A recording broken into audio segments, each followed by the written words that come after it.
Sahabat Petra, kita udah terbiasa ya dengan kata-kata atau mendengar gitu. Kalau nggak lihat sendiri saya nggak percaya.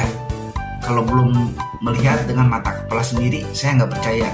Nah, ini seringkali ya kita mengatakan atau mendengar hal itu. Dan ini yang terjadi kepada diri Thomas.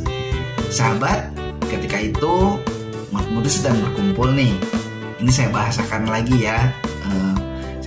Jadi mohon maaf, jangan salah paham ya. Ini cuma saya bahasakan aja ya.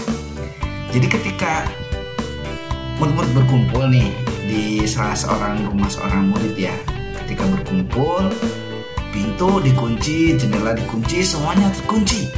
Tetapi kok bisa ya ada kejadian yang kalau sekarang mungkin menggemparkan nih.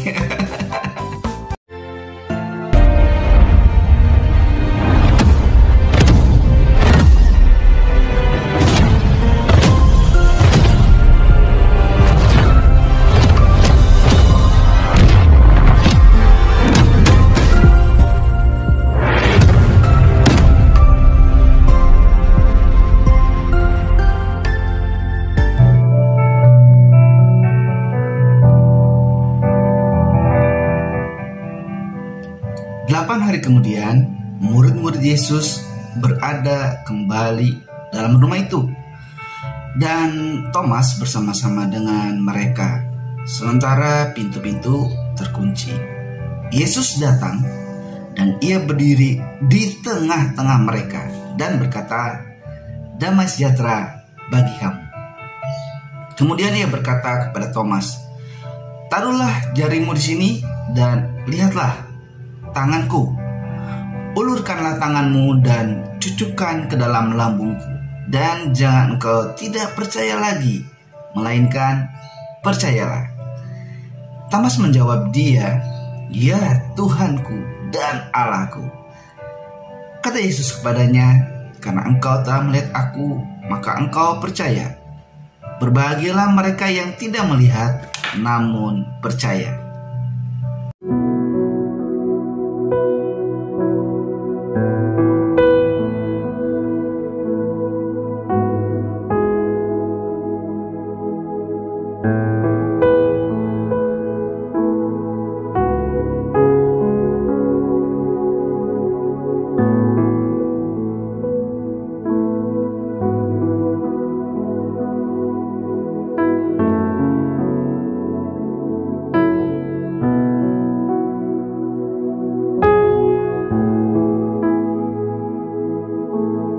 Shalom sahabat Alpetra dimanapun Anda berada, apa kabar Anda? Kiranya kasih karunia dan damai sejahtera dari Allah Bapa kita menyertai kita sekalian, dan kita senantiasa dalam keadaan sehat, cinta Tuhan, dan juga menyayangi keluarga.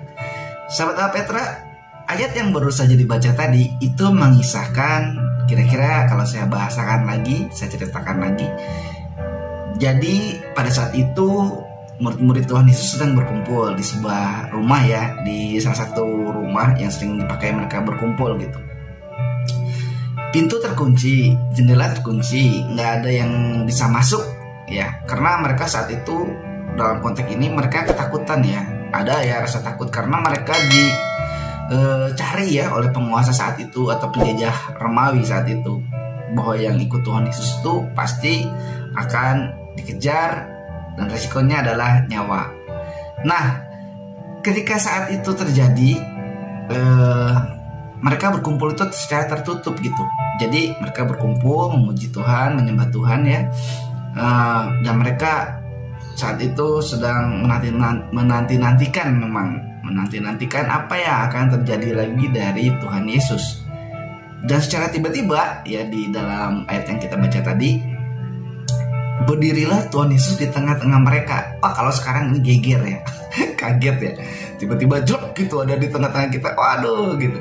Tetapi itu terjadi dan Tuhan Yesus berkata, "Damai sejahtera bagi kamu." Nah, ini ya membuktikan bahwa dari sejak Tuhan Yesus datang dan akan datang kembali nanti, tetap membawa damai sejahtera buat kita semua. Jadi Anda yang di hatinya tidak ada damai sejahtera, kehilangan damai sejahtera, ayo undang Yesus masuk dalam hatimu.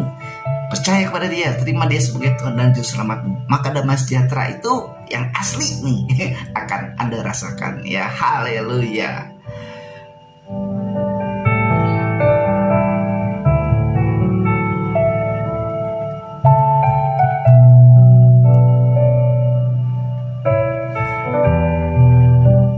Sahabat Petra, nah kalau dari kisah yang ini ya, saya lanjutkan kembali.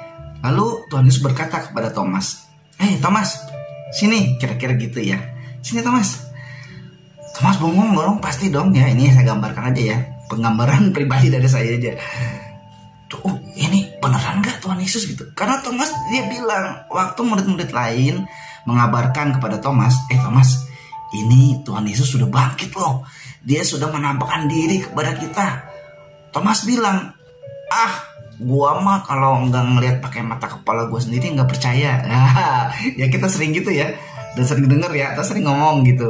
Saya kalau nggak lihat sendiri nggak percaya saya. Nah Thomas tuh waktu itu begitu, dia nggak percaya gitu sama kabar yang dibuat teman-temannya. Dan Tuhan Yesus waktu itu bilang sama Thomas, sini, cucukkan tanganmu di bekas lubang. Karena Thomas ngomong gitu ya, kalau belum mencucukkan jarinya di bekas paku di tangan Tuhan Yesus dan belum betul-betul meraba lambung yang ditusuk itu oleh tombak, dia nggak percaya kan. Nah Tuhan Yesus lalu ngomong, sini, ayo, mana tangan kamu? Nih, lihat katanya, ini bolong nggak gitu ya kira-kira. Nih katanya, mungkin jubahnya dibuka sedikit gitu. Nih lambung saya nih, kamu bisa lihat nggak gitu. Nah, sahabat Petra yang dikasih oleh Tuhan Yesus, itu yang terjadi kepada Thomas ya. Dan ketika dia sudah melihat, baru percaya. Dan itu memang sudah sejak dari zaman bahula ya. Dan itu terjadi ya, dari sejak zaman dulu ya. Ada orang yang memang harus melihat dulu baru percaya. Ada juga yang nggak melihat, cuma dengar kabar aja langsung percaya. Nah itu siapa tuh biasanya ya.